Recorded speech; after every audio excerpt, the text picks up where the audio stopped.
Mayong adlaw kanatong tanan maigsuon. Gahapon wala ko gyud makapag-record kay tungod hinay ang atong internet. Atong ablihan ang atong mga balaang kasulatan sa Colossus chapter 3 verse 15 to 17. Colossus chapter 3 verse 15 to 17. Ako kining giuluhan, kinsay nagkontrolar sa imong kasing-kasing? Kinsay nagkontrolar sa imong kasing-kasing? Maigsuon kung unsay imong gihigugma kay balutang nga mao nay magkontrol sa imong kasing-kasing. Kung nahigugma ka sa usa ka litaw nga gwapo, ang imong kasing-kasing gyud madaog kaniya kung sa iyang gusto, kung sa iyang ipangita, mao'y magkontrolar sa imong pagalingon. Kung unsay imong gihigugma, kung gihigugma ka og bulawan, ang bulawan may kontrol kanimo. Mahigugma ka og kining sapi, ang sapi gyud may magkontrolar kanimo o paingon ka sa kadautan. Unsa may nagkontrolar sa imong kasing-kasing mga igsuon karong orasa? Kinsa o unsa? Kinahanglan ato kining masabtan pag-ayo nga ang magkontrolar sa atong kasing-kasing kinahanglan alang gyud sa atong pagkahamtong, pagkalig-on diha sa atong pagsalig sa Dios. Basahon nato Colossus 3:15 hanggang 17. 3:15, 17. Nagaingon na igsuon.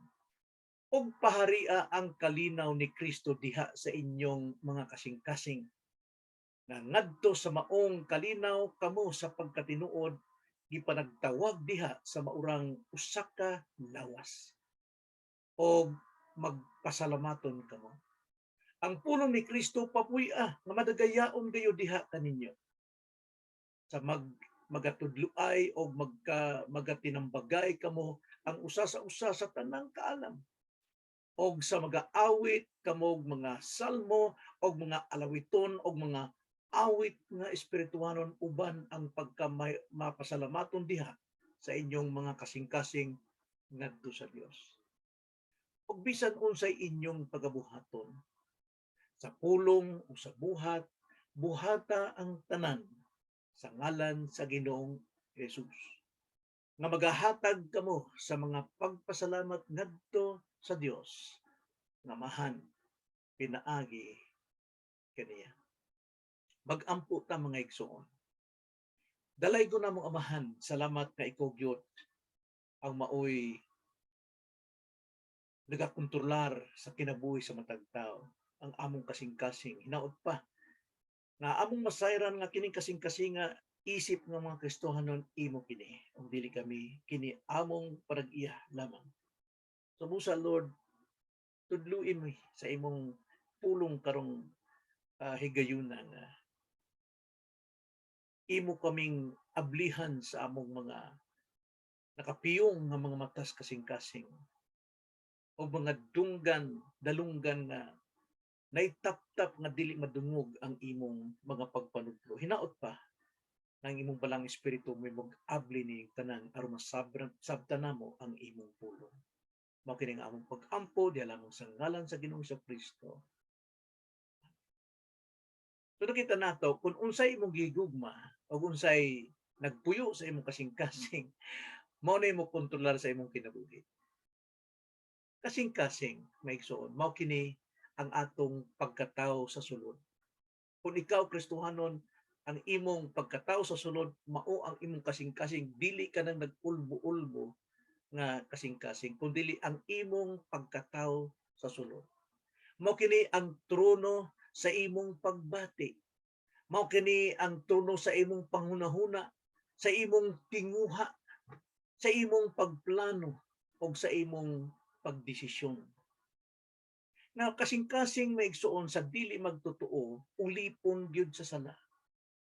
Ulipon sa sala kay nagaingon ang Jeremiah 17:9. Ang kasing-kasing malimbungon, labaw sa tanang mga butang og hilabihan gayon pagkadautan. Kinsay makasusi niini? Mao nay kasing-kasing sa usa ka makasasala. Apan kasing-kasing sa Kristohanon, bag-o na siya. Bag-o na siya kasing-kasing ang iyang batuon nga kasing-kasing gialistan sa Dios o humok nga kasing-kasing o gibag-uhan siya bag-ong espiritu busa ang iyang kasing-kasing iya na kang Kristo, dili na iyang kaugalingon. Apan kay tungod ania pa kita nining atong lawas, nining atong unod, kinahanglan ipanginabuhi ning atong kinabuhi pinaagi sa pagtuo kang Kristo kung ikaw Kristohano na. So sa atong hinumduman sa Galatia chapter 2 verse 20 nagaingon, gilansang ako sa krus uban kang Kristo. Dili na ako ang nabuhi, kundili si Kristo ang nabuhi sulod kanako. Sa akong kasing-kasing, sa akong sulod nga pagkatao. Og ang kinabuhi nga karon akong gikinabuhi nining lawas. Akong gikinabuhi pinaagi sa akong pagtuo sa anak sa Dios nga nahigugma kanako og mitugyan sa iyang kaugalingon alang kanako.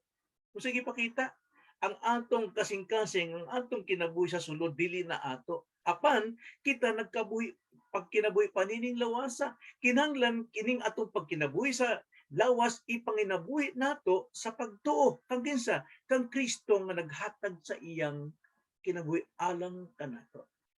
So busa kung kita iya na gimatarong na nagaingon ng Roma 1:17 kay diha sa maayong balita ginapadayag ang pagkamatarong sa Dios nga pinaagi sa pagtuo ngadto sa pagtuo sumala sa nisulat nga nagaingon mabuhi ang namatarong kita pinaagi sa pagtuo. Kinahanglan dunay gyud tay pagtuo sa Dios kang Kristo sa iyang mga pulong. So kinahanglan ang atong kasing-kasing must be controlled by Jesus Christ. Kinahanglan kontrolado gyud ni Kristo. Ingon nga mga Kristohanon, kinahanglan nato ning pagabuhaton nga kinahanglan si Kristo may maghari, may magkontrol sa atong kasing-kasing. Og mahimo nato ni na atong buhaton. Sa unsa man pagkontrolar ni Kristo sa atong kasing-kasing. Well, paharian nato ang tulo ka kinaiya. Paharion nato ang tulo ka kinaiya nga angay natong sabton karong takna. Unsa maning tulo ka kinaiya? Sumala sa atong teksto Colossus 3 verse 15 to 17 dunay tulo. Busa paharia sa atong kasing-kasing primero ang kalinaw ni Kristo. Ikaduha, ang pulong ni Kristo. Ikatulo, ang ngalan ni Kristo. Atong tagsa-tagsaon aron masabtan nato dunay panultihon isip mga Kristohano nga atong gisaligan. God is sovereign but we are responsible. Ang Dios mo'y nagakontrolar sa tanan apan dunay katungdanan nga atong pagahimuon. So nini atong i-apply meaning atong pagtulunan. So kinanglan primero paharia sa atong kasing-kasing ang kalinaw ni Kristo. Nagaingon sa bersikulo 15 sa atong teksto. Og paharia ang kalinaw ni Kristo diha sa inyong mga kasing-kasing nga ngadto sa maong kalinaw kamo sa pagkatinuod gipanatawag diha sa maurang usa ka lawas og magpasalamaton kamo. Angay natong pagpasalamaton kining kalinaw nga ania kanato. Unsa man ning kalinaw nga naa kanato o naa kalinaw ni Kristo nga ania kanato? Mao ba ni ang hapsay ang atong panganahuna, wa na tay problema, mao ba nang kalinaw? Maigsuon. Ang kalinaw ni Kristo nga ana kanato ginganlan ni og relasyon sa Dios. Sa diha nga kita midawat og misalig sa ngalan ni Kristo unsay nahitabo nato John 1:11. Apan sa tanang midawat kaniya, sa tanang mituo sa iyang ngalan kanila naghatag ang Dios og kagahom. Kagahom sa unsa? Pagkahimong mga anak ng Dios. Tanawa, ang atong pagtuo, pagsalig, pagdawat kang Kristo gitagaan tag autoridad, kagahom nga kita mahimong anak sa Dios. So doon na tay relasyon sa Dios tungod kang Kristo nga atong gidawat o gisaligan. Nasabtan ba? So isip mga anak sa Dios, anaa kanato ang kalinaw. Doon natay kalinaw, doon natay relasyon sa Dios kay tungod ang tao sa diyang makasasala pa anak siya sa yawa, anak siya sa kaligutgot o gera pirme ang relasyon sa tao ug sa Dios. Romans chapter 8 verse 5 to 8. Og dili gyud mahimuot ang Dios sa kinabuhi sa makasasala o unod no. So, tanaw nato ang dili magtotoo mga anak sa yawa. Kung anak sa yawa, naagyud sila sa kaligutgot sa Dios. Atong basahon ang John 8:44. Nagaingon, ang gistoryahan ni Jesus Christ mao ang dili magtotoo nga mga religious people, mga Pariseo, Skriba nga naminaw kaniya. Mayon siya, kamo gikan sa inyong amahan nga mao ang yawa. O ang inyong tinguha mao ang pagtagbaw sa mga pangibog sa inyong amahan. Siya maoy usa ka mamumuno sukad pa sa sinugdan. Og siya walay labot sa kamatuoran kay ang kamatuoran wala man diha kaniya. Inig pamakak niya siya magasulti tukma sa iyang kaugalingong kinaiya. Kay siya bakakon man og mao ang amahan sa mga bakak. Mao ni ang atong kinabuhi kaniadto sa dili pa kita magtotoo. So mao ni ang kinabuhi sa dili magtotoo. Sumala pa sa Efeso 2 ngadto sa 3 atong tan-aw dito nga misulti si Pablo sa mga Kristohanon sa Efesos nga gibalik og kinsa sila kaniadto nga sila makasasala patay sa ilang mga sala. Nagaingon si Pablo sa Efeso 2:2 ngadto sa 3 nga niini na naggawi kamo kaniadto uyon sa paagi nining kalibutana, uyon sa magbubuot sa kagandahan sa kahanginan, sa espiritu nga karon mao ang nagalihok diha sa mga taong masupilon, sa mga dili magtotoo. Versicle 3, sa ilang taliwala kitang tanan na nagkinabuhi kaniadto diha sa mga pangibog sa atong unod. Tanawa, ang dili magtotoo naas pangibog sa unod, mga mga matinumanon sa mga pangandoy sa lawas og sa hunahuna og busa sa kinaiya sa atong nature, sa likas nato nagtong di pa ta magtotoo, mga taong gikaligot-gutan sa Dios, naagyod sa wrath of God, nasa puot sa Dios, sama sa ubang mga tao, sama sa uban karon nga dili pa Kristohano. So maunay kasing-kasing sa dili magtotoo. Apan kita duna natay kalinaw sa Dios tungod kang Kristo. Duna natay pakigdait sa Dios, duna natay relationship, duna natay peace with God, dili na ta kontra, dili ta batok sa Dios kay tungod ang atong kasing-kasing bag-una gialis na ta. So busa duna natay kalinaw ni Kristo, kalinaw sa Dios. Basaw nato Romans 5:1. Busa sanglit na matarong man kita, naluwas man kita, mayon diha, pinaagi sa pagtuo kang kinsa ngadto kang Kristo, kita may pakigdinaitay na sa Dios. Kita dunay peace with God, dunay ceasefire, tigil putukan, wa nay gera. Duna na kita'y pakigdinaitay sa Dios, duna na tay relasyon sa Dios, pinaagi sa atong Ginoong Hesukristo. Si Kristo lang ang muy nakabugto sa atong pakigubat sa Dios, pinaagi sa iyang kamatayon sa krus. Kita nga daan nga wa tay paagi mga makasulod o makaduol sa Dios kay tungod bato kita sa Dios. Si Kristo mo'y mubuhat og dalan, siyang dalan kamaturon ng kinabuhi aron kita makaduol sa Amahan. So busa kining pakigdait o kalinaw sa Dios, pinaagi kang Kristo, muhari ni sa pagkatinuod nga Kristohanon. Kung ikaduha, atong buhaton ang ikaduha. So makita nato may suon, papuy-a, pari-a ang kalinaw ni Kristo. Pari-a sa imong pagkatao nga kita doon na tay relasyon sa Dios tungod kang Kristo. Doon tay kalinaw sa Dios.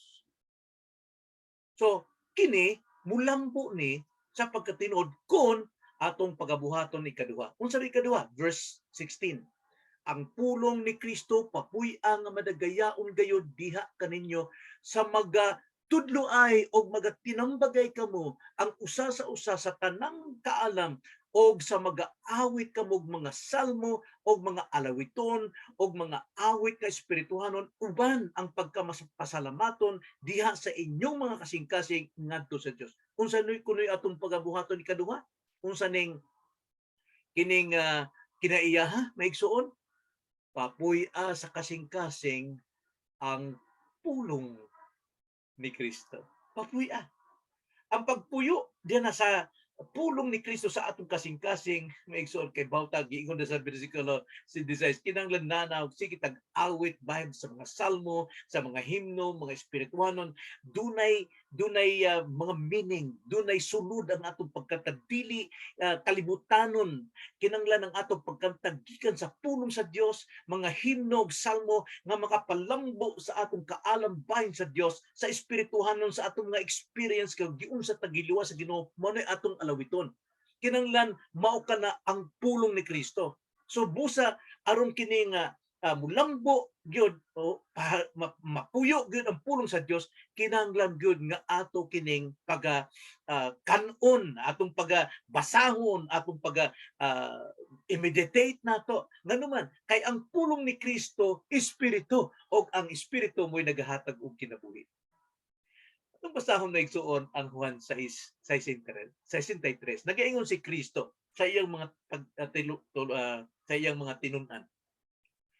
Ang nagahatag og kinabuhi mao ang espiritu. Ang unod walay kapuslanan, no? Mga kalibutanong awit, kalibutanong mga butang, no? Walay kapuslanan. Dili ni makadugang sa atong kinabuhi. Ang espiritu. O ang unod walay kapuslanan. Ang mga pulong nga akong gisulti, mingon si Kristo, ang akong mga pulong nga ginasulti kaninyo kini espiritu o kinabuhi.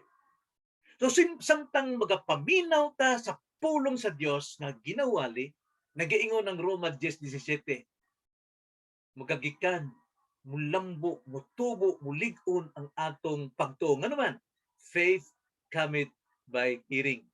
Hearing by the words of Christ. So kinahanglan gyud nga atong papuy-on ang pulong ni Kristo sa atong kasing-kasing pinaagi sa pagpaminaw, pinaagi sa pagbasa.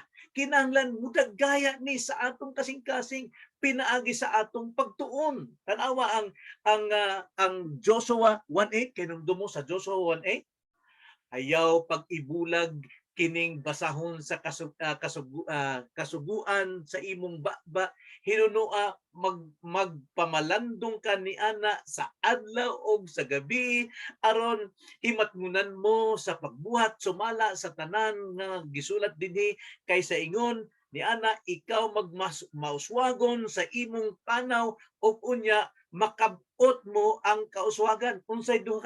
Unsay duha ka resulta diha sa kita pirming naa diha mag-meditate na magmagapalandong sa pulong.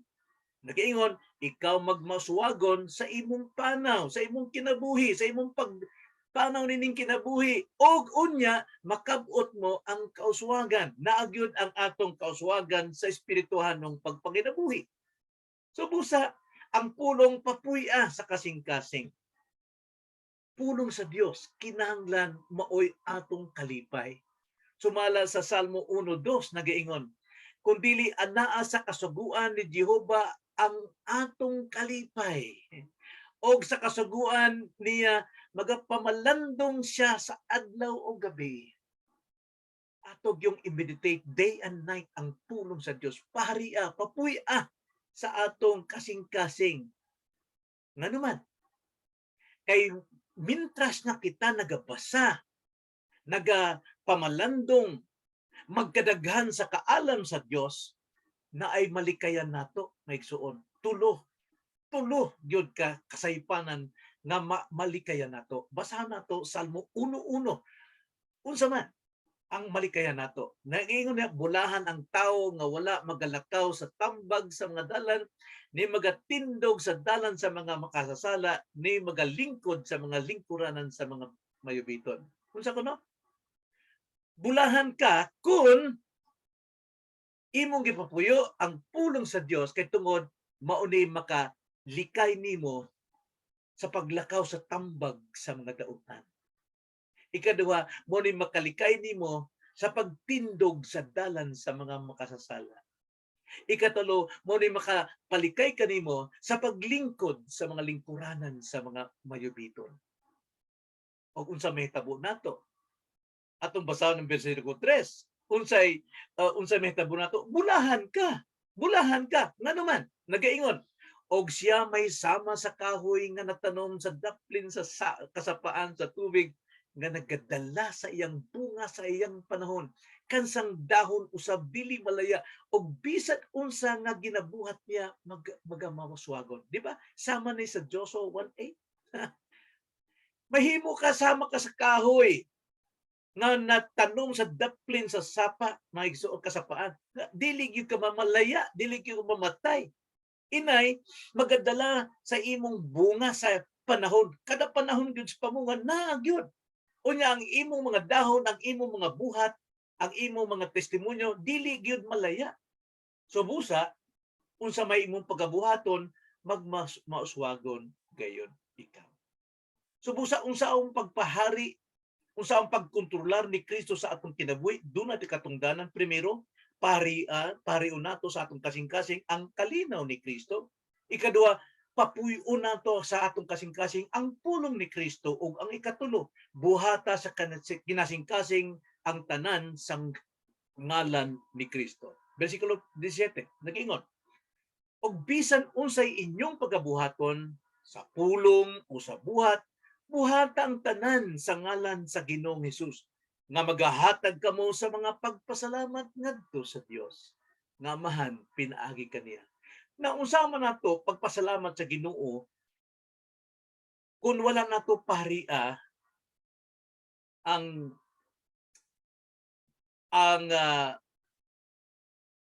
kalinaw ni Kristo. Wa ta magkinabuhi sa atong relasyon sa Dios. Unya wala nato papuy-a ang pulong ni Kristo. Wala nato palambua ang atong pagsalig pagtuo kang Kristo. Kung saan man nato pagpasalamat kung puros ta problema, kasuko, kapungot, dili gyud. Kinanglan magapasalamat kita sa Dios kay tungod atong gipahari ang kalinaw ni Kristo o gipapuyo nato ang pulong sa Dios. So karon mabuhat nato ikatulo na papuy-on sa katong kasing-kasing o mabuhat nato na kinasing-kasing ang tanan nga buhat sa ngalan ni Kristo. Kay munta sa ngalan ni Kristo migsoon. Doon natay maayong testimonyos kinabuhi. Daghan ang makakita nato sa atong kahayag. Daghan ang makakita ni Kristo pinaagi sa atong kinabuhi. Daghan ang makadungog sa tingog ni Kristo pinaagi sa atong mga panulti. So busa, kung atong parion ang kalinaw ni Kristo, papuyon ang pulong sa Dios. Nagsuon, daw murag ikaw na si Kristo sa dagway. Kristohan ang Tinuod. O magkinabuhi gyud ka sa ngalan ni Kristo. Isip anak sa Dios. So bisan unsay imong buhaton, makita gyud kanimo ang ngalan ni Jesus. Bot pasabot, maayo ang atong testimonyo sa unsang dapit, sa asang dapit, sa unsang silbihan, pinulungan, sa unsang mga buhat, maayo ang atong testimonyo. So, may tabog yun nga sama sa kaingon sa Mateo 5:13, nga daw sama kita sa asin, dunay timpla. Pagkalami, uhawon ang mga tao sa pagpaminaw sa imong pulong, uhawon ang mga tao dahil sa imong presensya, gusto nilang naakapirmi. Kaya nagaingon ang Mateo 5:13, kamo mao ang asin alang sa yuta, apan kun ang asin kawad-an sa iyang lami, unsaon pa man sa pagpabalik niini sa iyang kaparat. Kini dili na gayud magpulos sa bisan unsa, kung dili angay na lang kining isalibay sa gawas aron tunob-tunoban sa mga tao. pagkaluoy gyud sa Kristohanon nga wala gyud pariya ang kalinaw ni Kristo sa iyang kasing-kasing, wala papuya ang pulong sa Dios, wala magtubo, inay nahimong kalibutanon sama sa asin nga way timpla, way parat, tunog-tunoban na naman sa mga tao. Apan kung ikaw naagyod diha sa ang kalinaw ni Kristo, ang relasyon nimo sa Dios, naagyod nagpabilin nga maoy naghari, o nya naagyod ang pulong sa Dios, maoy nagpuyo sa imong kasing-kasing, maigsoon, mahimo nimo ang tanan sa ngalan ni Kristo. Maayo ang imong testimonyo. Sama sa suga, Mateo 5, versikulo 16, pasigaan ninyo ang inyong kahayag sa tubangan sa mga tao aron makita nila ang inyong mga maayong buhat ug daygon nila ang inyong amahan nga naa sa langit. So dala nato bisan asa ta paingon na igsoon, dala nato ang ngalan ni Kristo. Kung dala nato ang ngalan si Kristo, di ta mag-apil-apil sa mga kalibutanong buhat. Dili ta mag-watcher sa politika, hugaw kayong politika. Dili ta mo dawat og mga kining suhol pinaagi diya sa politika kay hugaw kanang politika na igsuon.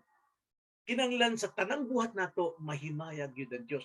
Mo ni atong chief end. The chief end of man is to glorify God and to enjoy Him forever. 1 Corinthians 10:31, busa kung magakaon kamo o magainom o magabuhat sa bisan unsa kagamay. Kay tungod ikaw Kristiyanon, buhatan ninyo kining tanan aron sa paghimaya sa Dios. Mahimaya gyud ang Ginoo sa atong kinabuhi kun ang nagkontrol sa atong kasing-kasing mao si Kristo. So pangutanan nako, kinsay nagkontrolar sa imong kasing-kasing karon? Igsoon. Ha? Kinsa? Pero nasabtan nato. Nasabtan nga ba? Kung unsay buot ipasabot sa kasing-kasing nga kontrolado sa Dios? Oo. Ingon mga Kristohanon, doon na tay bag-ong kasing-kasing, bag-ong espiritu. Apan, kinahanglan kini nga mulambo, mutubo, moasenso sa pagtuo. Kinahanglan kining makontrol gyud sa Dios. Doon na tay katungdanan sa pagkontrol sa kasing-kasing. Pariun nato ang kalinaw ni Kristo, ang buot pasabot, ipanginabuhi nato ang relasyon nato sa Dios. Kita mga Kristohanon na. Ikaduha, kinahanglang papuy-on nato ang pulong ni Kristo sa atong kasing-kasing. Joshua 1:8, Psalms 1:2. Kinahanglang gyud ato yung pirming papuy-on hangtod nga kita mo lambo mamungag yun. O ikatulo, kinahanglan buhaton nato ang tanang kabubuton sa Dios aron muhayag si Kristo sa atong kinabuhi. Dala nato ang ngalan ni Kristo. Amen. Magampo ta mga igsoon. Kalay ko namong amahan, salamat sa imong pulong. Hinaot pa nga amo kami kining pirmi namong examinon ang among kasing-kasing. Kinsa ba ang nagkontrolar niini? Ang Dios o ang kalibutan o ang kalibutanong mga tinguhan? Lord, hinaot pa nga dili namo kalimtan aron magapabilin nga ikaw magkontrolar sa among kasing-kasing, kinahanglan paharion namo sa among kasing-kasing ang kalinaw nga gibuhat ni Kristo diha kanimo nga kami mga anak sa Dios. Papuy-on namo ang pulong ni Kristo, magtubo kami, magbasa, magpaminaw sa pulong nimo aron mulambo ang among pagsalig og makabarog kami batok sa kalibutan. Og labi na, dala namo ang imong ngalan sa tanang buhat namo, ikaw gyud ang mahimaya. Og tanang tao nga makakita mudayeg diya kanimo, muduol diya kanimo. Salamat Lord nining matahong nga mensahe. Kining among pag-ampo diha lamang sa ngalan sa among Ginoong Kristo.